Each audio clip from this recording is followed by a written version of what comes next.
Can you just tap somebody on the arm and just tell that person you're wonderful?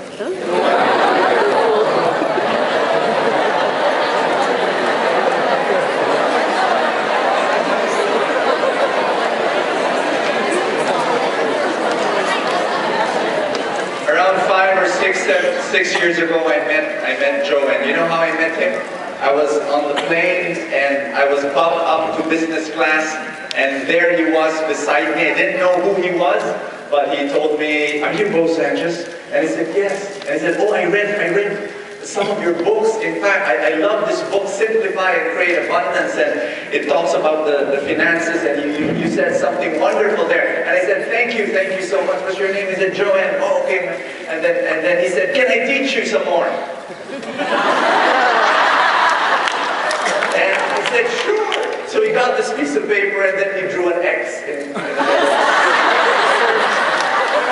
And he started explaining to me, it blew my mind. And then I realized he was very diplomatic about asking, "Can I teach you some more?" The real sentence he wanted to tell me was, "Kulang pa alam mo."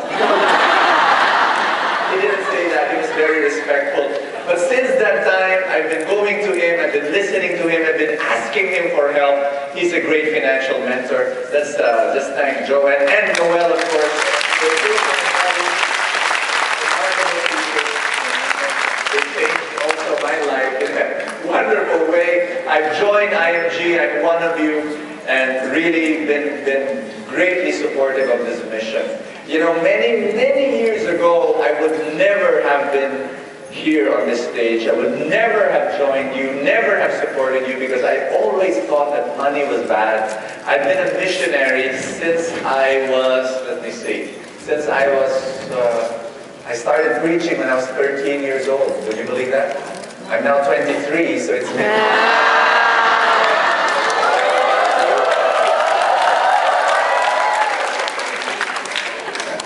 I thought that could slip by unnoticed. I'm 24 now. So all my life I've been serving God and being a missionary. But what happened was this. When I was 14 years old, I fell in love with St. Francis of Assisi. Do you know the guy? Yes. St. Francis, I loved him. I wanted to be like him, wanted to pray like him, wanted to love him, wanted to serve the poor like St. Francis. I wanted to look like St. Francis, smell like St. Francis. So I got all my clothes from my closet and I threw them out, gave them to the poor, without my mother knowing. And so my mother entered my bedroom, opened my closet, shocked. There was no clothes. "Bo, where are your clothes?" And I told her, "I gave them to the poor." We just imagine her shock, you know. The crazy things I did, I brought home a street kid from EDSA. I was 14 years old, you know? So brought home a 7, 8-year-old. "Mom is going to live with us." No, she's not going to live with us. The craziest thing I did was brought home an old man from EDSA. Old man. "Mom, he's going to live with us." "No, he's not." You know, where does that creature come from? And lolo, sabihin ko sa nanay ko, saan ka nanggaling? Galing ko, galing ko ako sa QI. Malala na po TV ko. Tumakas na po ako. And so my mother said, "Over my dead body will that old man live with us." And I said, "Mom, look at his face. Do you not see Jesus?" That street kid that I brought home this morning, he's going to stay in my room. This old man, he's going to stay in your room. I was 14 years old, and my mother just could not take it. So basically she said no. But then when I was 14 years old, I really wanted to be like St. Francis. I said, material things are not for me, money is not for me, you know, business is not for me. If you came up to me and you said, "Hi, I'm a businessman," I would shake your hand and say, "Can I pray over you? Condolence, you know, you're a businessman. You're very near the devil because you think of money in the old day." That was my attitude. I wore the crummiest clothes. I did not put on deodorant because I felt that was vanity. And that was my life. You know, you can just imagine the impact I had in people's lives when I entered the room. People knew I was there. In prayer meetings, when I would pray over people and I'd raise my hand, people would fall.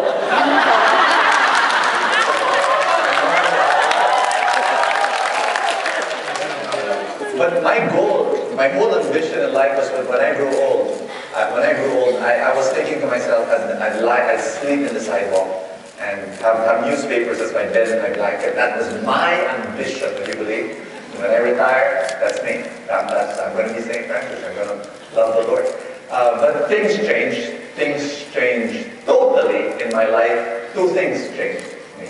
Number one was I got married. When I was planning to get married, I was 30 years old, and I realized my ambition had to change. Because I could not, picture in my mind, my gosh, how can I tell my wife and my kids, Lika, matulog na tayo, nalanjari mo. I realized I had to change. But number two was the biggest thing. The biggest thing was this, that as I would preach around in different places, people would come up to me and ask for prayers. And I noticed that 50% of the time, the problem was money. Yes? Unbelievable. Money. And they would ask me for help.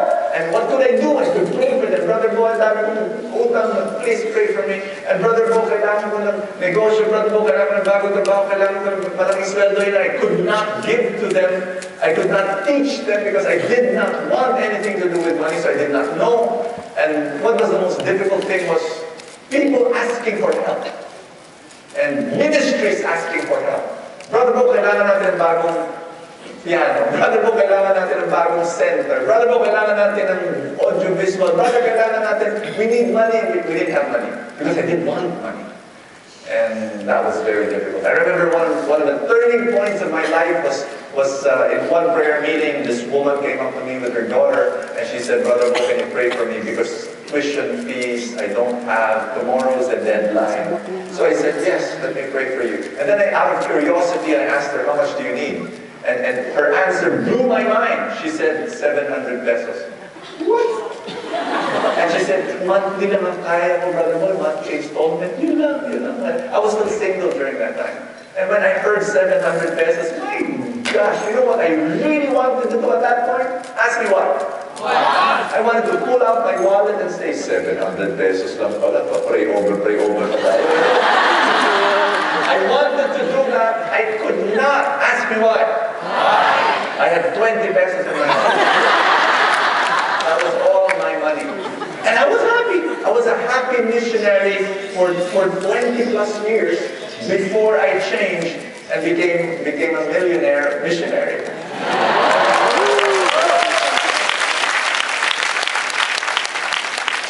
And one of the things, that I could not tell the woman, so I said, let me pray for you.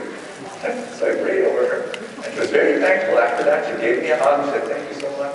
And then she got her little daughter, and then she walked out of the room, and my gosh, I noticed she walked so slowly.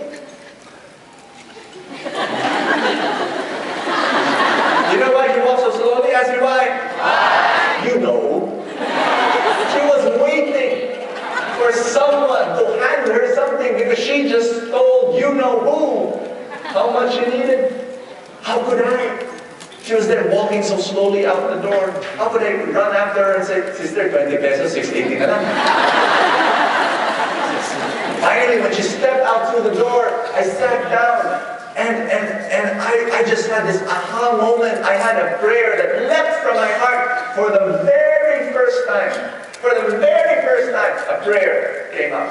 Went through my lips. Lord, please, make me rich. Where did that prayer come? I said, yes, Lord, make me rich for the sake of just being able to help those people. And now, I want you to understand that what you're doing here in this room, it's not for you. Tell somebody beside you, it's not for you. It's not for you. It's not for you. Whatever you're doing in this room, it's not for you. You think it's for you, no it's not. You think it's for the awards, no it's not. You think it's for the green jacket, no it's not. You're here and you want to be CEO because you want to be a blessing to other people.